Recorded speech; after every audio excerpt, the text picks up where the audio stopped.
podcast that we have on Facebook and also YouTube. We're going to start streaming on TikTok very, very soon. It should be within this week, actually. The idea of this podcast is to share interesting marketing tips, news, updates, and for you guys to ask us questions, because I figured the more we educate people in this area, the more people will have contacting us, asking us to help them with their online advertising. My voice sounds like this because I had a bit of flu, but I am recovering. But you should hear me very well on my mic. So let's get right into it. I'm gonna share my screen quickly here, and then we're gonna start where we left off last week. So basically, last week we were speaking about campaign objectives. We spoke about the different campaign objectives you get on Meta and why you should use them, right? Because at the end of the day, it doesn't help you, want a algorithm, a system to do a specific thing, and that specific thing that you choose from the get-go wasn't the thing that you actually wanted. I don't know if that makes sense at all, but to me it makes kind of sense. At the end of the day, if I want a specific thing to happen, I need to make sure that I access that specific thing. So last week was all about campaign objectives on Meta. Now this week, we're going to go in a bit deeper, and we're going to go a bit deeper into targeting. I've seen a lot of people, kind of have this conversation about targeting and, your target market. Are you using the right audience? But how does it work? And so forth, and so forth, and so forth. And I'm going to do a bit of a deep dive in this to actually really answer you guys on this question, because I think it's a very, very interesting subject to deep delve in. Cool. So before we get into the back end of it, I need to explain a concept to you guys when it comes to targeting. So at the end of the day, right, you as a digital marketer, as a business owner, you want to grow your company, right? That's either you generating leads, converting them into sales, or that's if you have a e-commerce store, getting that sale happening online. Now, how that works is you need to show the right message to the right person. If I'm interested in hoodies, which I am, a company like selling hoodies, advertising to me makes sense because I would probably be in the market, for a hoodie. But for example, something I don't like whatsoever is, I don't know, cabbage.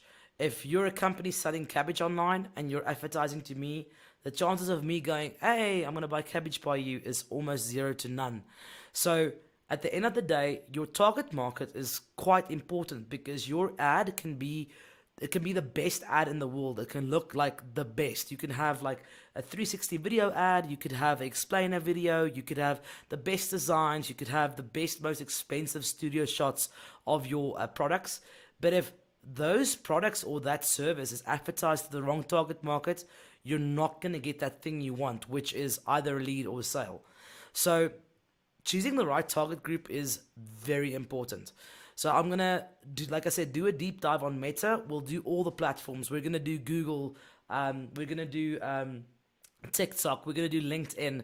I'm even going to go as far as going into Twitter. So please follow the series. It's going to be once a week. We do a live stream.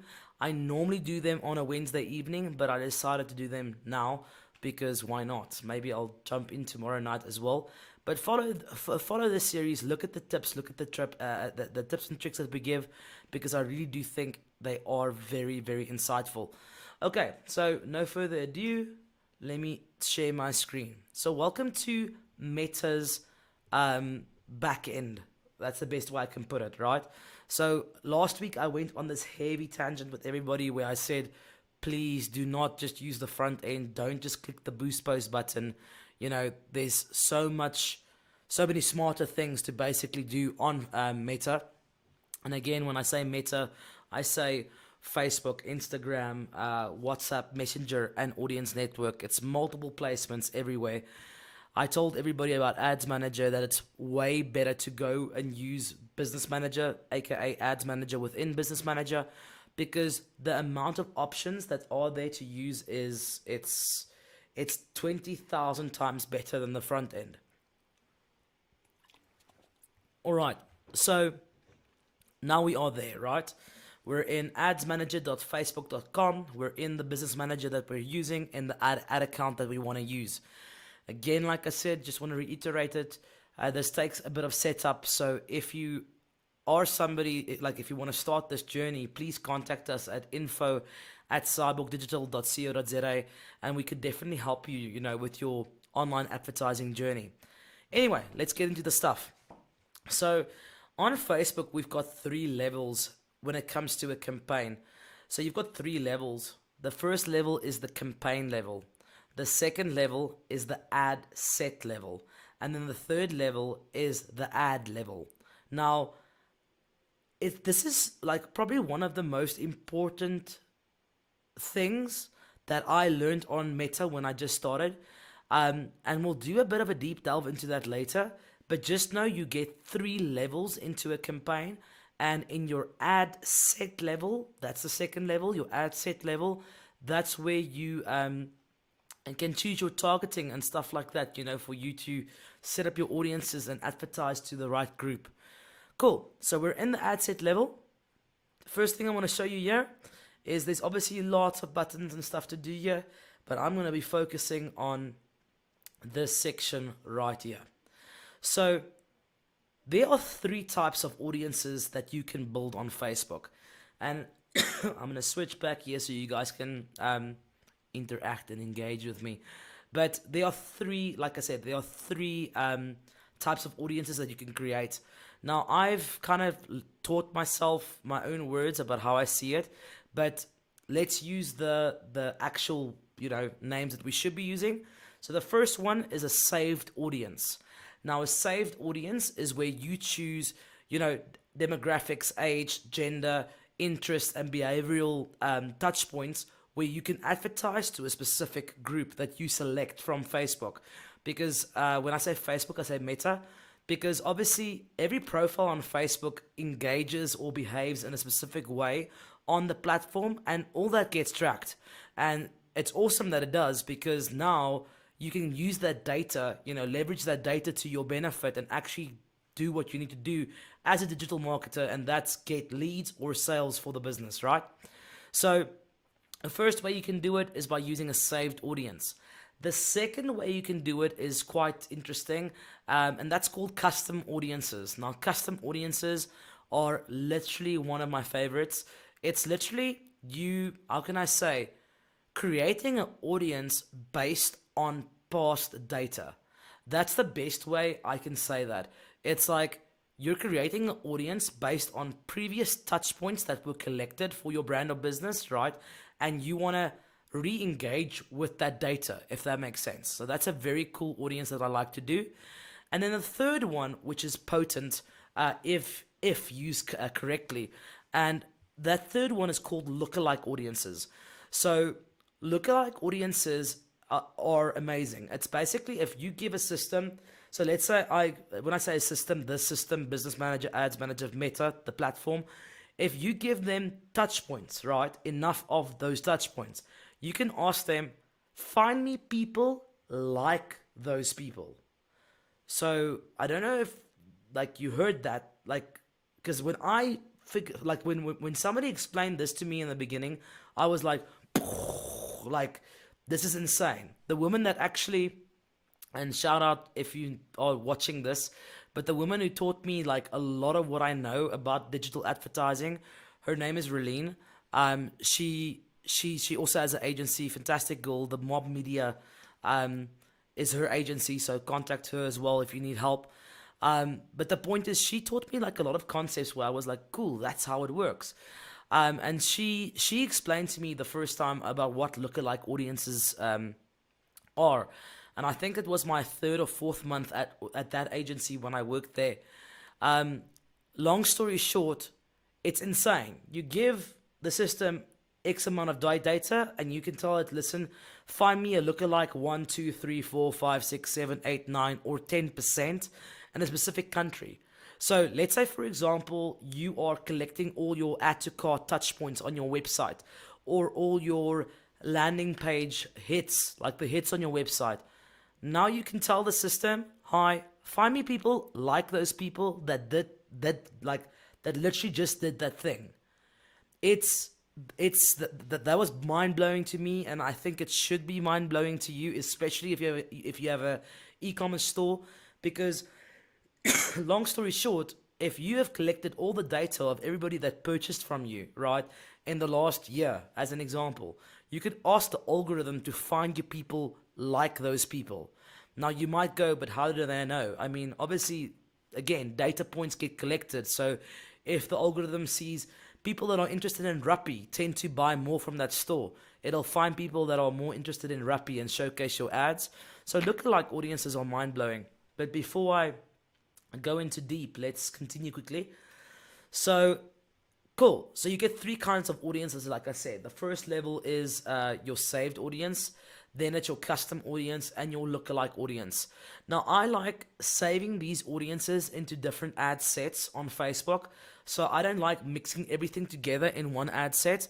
And there's a specific reason for it, because I want to see, like, which audiences give me the best return at the end of the day. And I also believe if you mix them, that's when things get messy. But that's a personal opinion. Facebook does, though, and when I say Facebook, I say Meta. Meta does, though, they kind of like recommend that you consolidate all these audiences. I personally disagree, because I wanna measure and test things separately. But anyway, we're gonna start with the first audience, and that audience is the saved audience. Did you see what I did there? I did a quick transition. I'm getting good at the streaming thing. But we're going to start with a saved audience. So I'm going to keep this example South African based, because we are in South Africa. So let's start here. The first thing is you can tell the system, hi, listen, advertise in a certain place. So we're going to use a bit of an example, and I think that's good, because if you are in this industry today, you're obviously gonna win. So let's use an example. What can we use? Let's use a e-commerce store selling handbags in South Africa. Let's say e-commerce store selling handbags in South Africa. So the first thing is you can tell the system, cool, I want to advertise in South Africa. So you'll see here, you can literally go, cool, South Africa. Let's say we did it in Namibia as well. You could literally type in here Namibia, right? So you could go here and you could type in Namibia as an example. And you'll see now here on my chart, it shows 2 countries selected. You'll also see on the right hand side, it gives you an audience definition. So basically what that means is it gives you the estimated people right in that region based on the targeting that you're currently doing here. So that's quite cool, because then you can see how big the audience pool is. You can kind of reverse engineer, do I have enough money to advertise to them, and so forth. Now, when it comes to audience definition, I personally have my opinions about how big those audience pools should be, but that's a bit more advanced. We'll get into that soon. Like I said, the series name is Cyborg Spool, so we're going to spill everything. But for now, just know this is kind of like your dashboard, your little speedo, where you see, listen, who is in that estimated audience size. Cool. I'm going to take Namibia away, because we're going to keep it in the South African example. But anyway, cool. So I'm going to say South Africa. That's fantastic. Now I also have the option to exclude places, which is amazing. Because if you exclude people from a location, you for example, let's say for example, you don't want to advertise in places where you're not shipping, where you don't have shipping access to. So then you can just exclude those places. So for example, I'm going to be very biased now, but let's say the Kalahari Gemsbok National Park. Like, I would not see anybody in South Africa going, there. I can now either type it in, right? Or a very nice thing that I like on Facebook is this little drop pin like pin map button. So the nice thing about that is you just click drop pin, and you can literally just drop a pin, and you'll see there what happened here. It kind of like geo-targeted that location there, and now I can say up until 80-kilometer radius, who I want to exclude. So you can drop all these multiple pins, and it's actually scary, because check here, I'm going to take it out now, right? Look at our targeting there. It's 24.2 million to 28.5 million is our estimated audience size. But now if I click drop in and I drop it right there on the rhino horn, I always say that the South African map looks like a rhino. Well, that's probably not the rhino horn. That's probably the second horn. I'm not sure. I diverse. Anyway, what I'm saying is, if I drop it right there and I make that a 80 kilometer radius, look what happens there. Well, I just did it now beforehand. Let me do it again somewhere else. I'm just gonna do it randomly on the map somewhere. You'll see there did it now. I'll make it a bit bigger. If we excluded everybody at Uppington, suddenly we got rid of 200,000 people, you know? So I think what I want to say from that aspect is it might seem silly, but I believe using exclusions in this way, where you include the entire region and then you exclude the little pin drops of the places you don't want, I think that's brilliant because at the end of the day, you are going to remove people from, your estimated audience size where, for example, you're not shipping, or you might think that the LSM is too low. For example, the people in that area don't have cash, as an example. So you could pin drop if you were like if you want to do something heavy on Facebook. It just like Meta, it does cost a lot. So I wouldn't really recommend this. It's just the idea or thought that I kind of want to share with you guys. But long story short, if you had the budget and you're selling high ticket items, and you, for example, are selling high ticket items that sell very well in wealthy areas, upload the most expensive zip codes, or the people that spend the most money, upload their zip codes on Facebook for your targeting, like drop pins and all the expensive areas, and just advertise to that group. Advertise your whatever brand, your fancy cars or whatever, just to those people. Your CPM, and that's we're gonna go into these technical terms later because I don't want to. I want to make this the whole idea with this these lives and the series that I'm doing. It's about to educate people that don't know anything about this, right? Or they know a bit about it, but they've never thought as deep about it. Because sometimes I think, I digress again, but it's the truth. Sometimes I think explaining something from a very technical point, right, doesn't help anybody. Start from the basics, and then if there are very technical guys in the watching these videos or whatever, you can ask me questions and we can dive into it. But anyway, I digress. What I'm trying to say is you could pin drop your ads in expensive areas. It makes sense. You could exclude areas that don't have money, as an example. You could exclude areas that you're not shipping to. You could exclude areas where listen, yeah, I can ship in Durban and in Cape Town and in Gauteng, but currently I'm doing so well in Western Cape, as an example. Let me rather leave, my targeting there. So there are many cool tips and ways or tricks that you could use this section here. Okay, so that's in terms of inclusions and exclusions. And like I said, you can drop pins, which is quite cool. You can, if you browse, you can do it via countries. You can do it via regions. This is quite insane. Like, if you really want to go deep into it, you can go into free trade areas. If you want to, app store regions, emerging markets in certain places. These are all not available for South Africa. So in a South African kind of explanation, some of these examples might be duds. But the point is, it's still interesting. I always say, if you're a naturally inquisitive person, right, you'll do good at advertising. And again, I know, and I'm just going to put it out there, if there are business owners that don't have time for this, or you feel that your team you guys don't have the expertise for this, contact us. We can set up training. We can assist you guys. We can help you. But the point is, I've seen in South Africa especially, a lot of people think posting on Facebook groups all the time and boosting posts, they believe that's the way to go. And it's simply not true. Digital marketing, number one, is awesome because that's I really am an advocate for it. But the point is, there is definitely some skills that you need, when you build ads.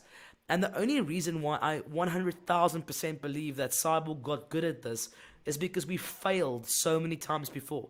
We've spent money on certain industries. We know what works and what doesn't work. And the thing is, naturally, why did we get there? We pressed buttons. We pressed so many buttons to see, what does this thing do? What does that thing do? What does that thing do? I feel like the real life Didi from Dexter's Laboratory. But anyway, the point is, press buttons. The more buttons you press, the more you will learn. Cool. So you can do it via regions, and then also this is quite a handy trick. It's called save locations. So the cool thing is, instead of you every time if you're testing out different audiences, you could literally like just create a a saved list. So let's say I wanted to say I want to exclude city only. I want to exclude, you know, EFG from a database. I could copy and paste that in here, say match locations. Facebook would pop out that locations, and then I could save that list as an exclusion list to use in future. Cool. So that's from a demographic point of view. The second thing I want to show you is obviously the age situation. Now you'll see here, at the end of the day on Facebook, you can go as low as 13. I never do that. I go 18 plus in certain situations. But you'll see on Meta as well, there are so many buttons saying learn more. And you can see here, for example, here they are saying a new update. People under the age of 18 globally won't be able to be included, which I think is fantastic. But long story short, like I said, you can check here. There are so many buttons where it says learn more.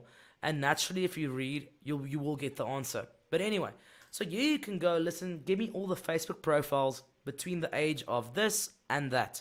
So, for example, I could now, again, gonna quickly switch the screen again. So, as you guys know, we're called Cyborg. Now, funny enough, Cyborg, the name, the whole idea behind it was, listen, at the end of the day, I believe, and I 1000 believe in this, that using AI as a standalone, like, for example, all these tricks and techie stuff that you could do where it uses algorithms and, law of deductions and machine learning to get you to the answer, that's great, but you need a form of human integration with it, because a cyborg is obviously, AI plus a human together. It's like a Robocop, a Terminator, right?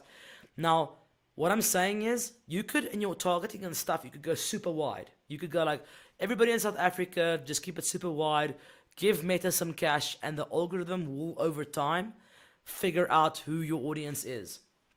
Now, let's be honest. We don't have that cash.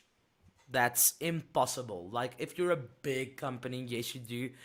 But if you are a small business, let's use our business that we have now here as example. If you're if you're selling and shipping handbags into South Africa, and you only have a limited budget, for you just to go, hey, show this to everybody in South Africa might not be a good idea because you don't have enough money to do that, right?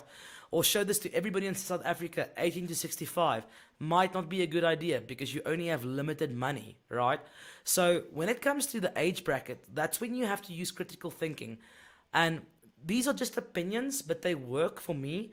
What I normally do is I go like, cool, who has access to money? When I was 18, I had access to my parents' money. I could convince them to buy me stuff, for my birthday or whatever the case might be. But generally, I didn't have cash then. Or if I had money, I would want to do other stuff. I'm a millennial, maybe the Zennials. I know they're the most, actually, funny enough, conservative generation out there. So they might not be as ludicrous as the millennials. But long story short, if I have to put my bet down on something, if I'm selling handbags on an e-commerce store, I'm going to sell that to an older demographic, right, that I know have money, or I'm going to advertise that to the younger people, but using a different campaign type where I kind of influence them to tell other people to buy them that thing, if that makes sense. But long story short, you can go from 18 to 65.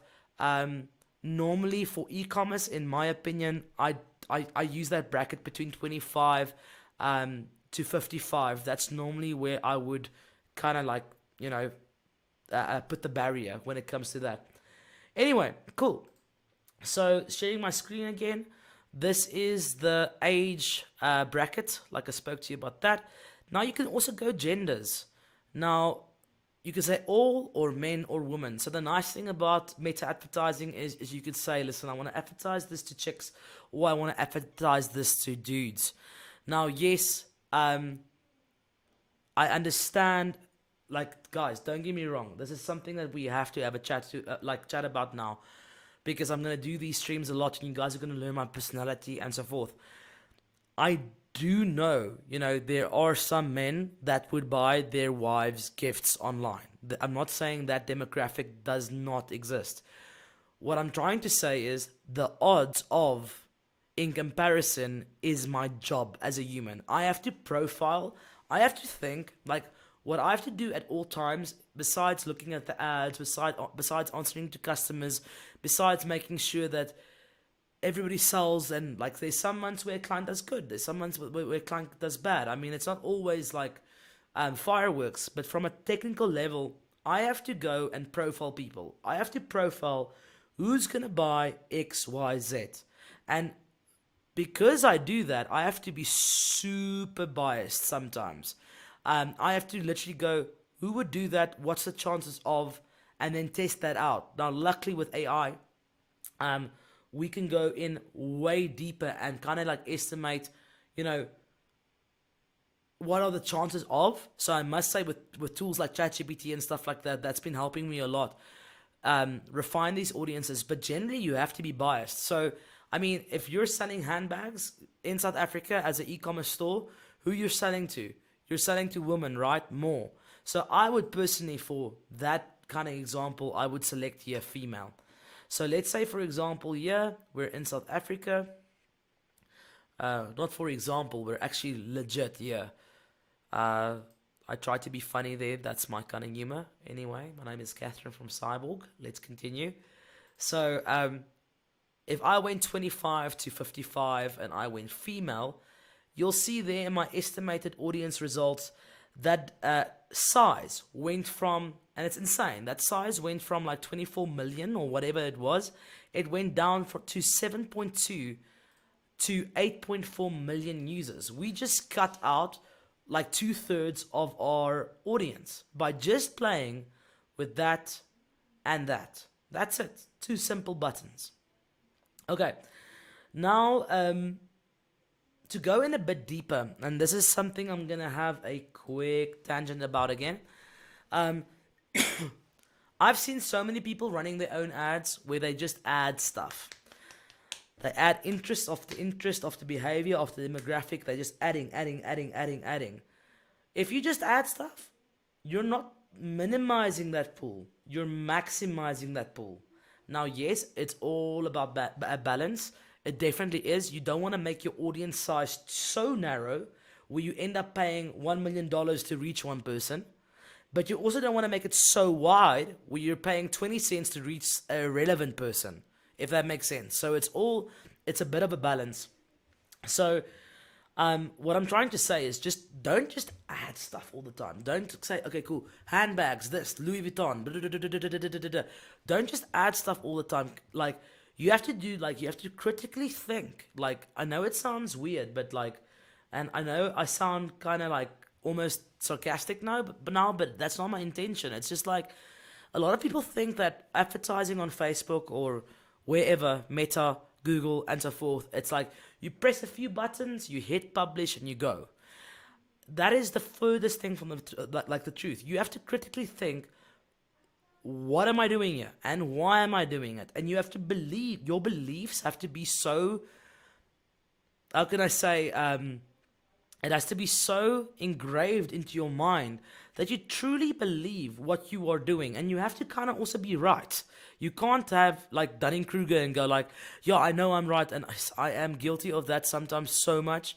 Like this morning I had a call with a client and I was like, immediately, yeah, but this. And then when I actually like listened to him and he showed me the stuff, I was like, alrighty, you're actually right. So what I'm saying is like, it's very difficult. If you like, just FYI, shout out to all the digital marketers out there. I know the pressure is unbelievable. Like, before we came to Earth, it was like, choose your adventure. Let's be a digital marketer in South Africa. Sometimes it gets tough because you're in an economy, where it's not always that great. Let's be honest, people have just been buying solar so much the last while that they're not like really investing into like other kind of opportunities. I'm not saying that's everyone. I'm saying it is a reality though. But again, we should be positive and happy that we have these tools where we can actually help people. We can help people with the best form of advertising in the world. I don't care, like, I know this is a very bold statement to say, but I truly, truly believe in it. Digital marketing is the only thing that can be quantified. Why do you want to advertise somewhere else where the only thing, like, the measurement that you could do after your ads have run is insane? You can't do that with a flyer or billboard. But anyway, coming back to my original thing. So what I'm saying is, do not just add stuff in your targeting.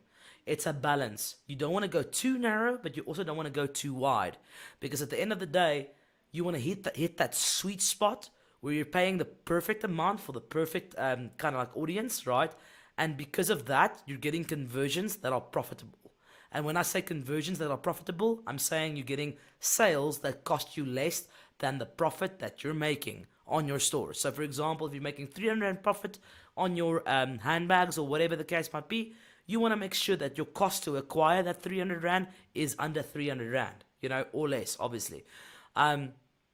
Or if it's leads, if you get 100 leads in, you want to make sure that 10 of them convert, so that your expense, let's say your ad cost you 10,000 Rand as an example, that your expense is justified.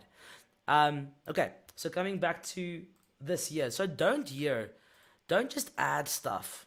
Like, don't just click stuff and add stuff. Because look what happens on the right hand side. I'm just going to do this as an example now. So I'm going to like target all the business owners in the world. This is now, I know this is a handbag example, but I just see we're running out of time, so I just want to show you something. So if you just add people here, look what happened there. If you can remember, on the previous section, it was like 7 million people or something like that. Now we just leveraged 5 to 6.5. We lost 1 million people because we just added stuff, right? But for example, and I'm going to take this out now.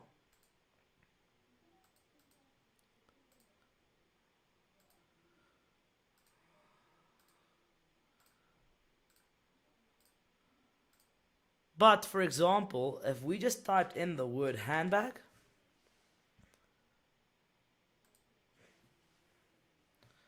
handbags, accessories as an interest, there we have 2.3 to 2.8 million people. So there it's a bit more refined. Now, like I said, this is just like kind of like a intro into this. We'll go to, because these topics, like these, like, it's a deep delve. It definitely is. It's not click go, because there's stuff here I want to show you guys, like narrow stacking and stuff that's quite insane.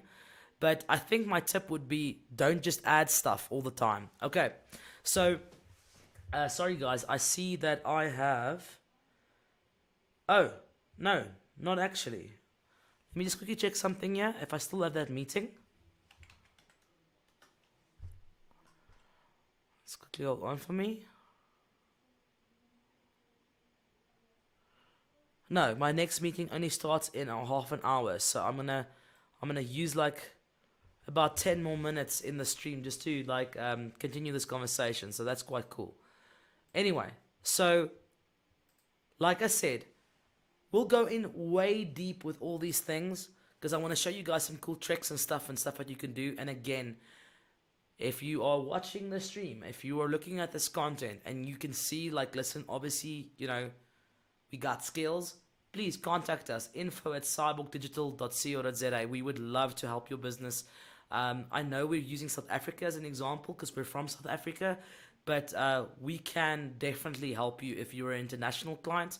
On our book, we actually have people from the UK, America. We had people from Mauritius before. I actually have a client now from Ireland, I think. So the point is, don't just think because we're in South Africa, we can only help South Africans. We can definitely help anybody, anywhere. Just not at this stage as of now. I think there's some restrictions in the UK and Russia because of what is happening there. Anyway, cool. So today we spoke about meta um, meta targeting, and we spoke about, like I said, a saved audience.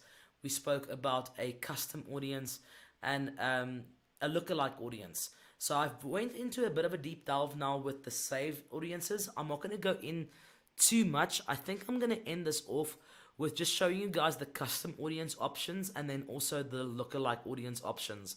And then at a later stage, we'll do like a deep dive, and I'll spill some tricks and secrets there for you as well. Cool.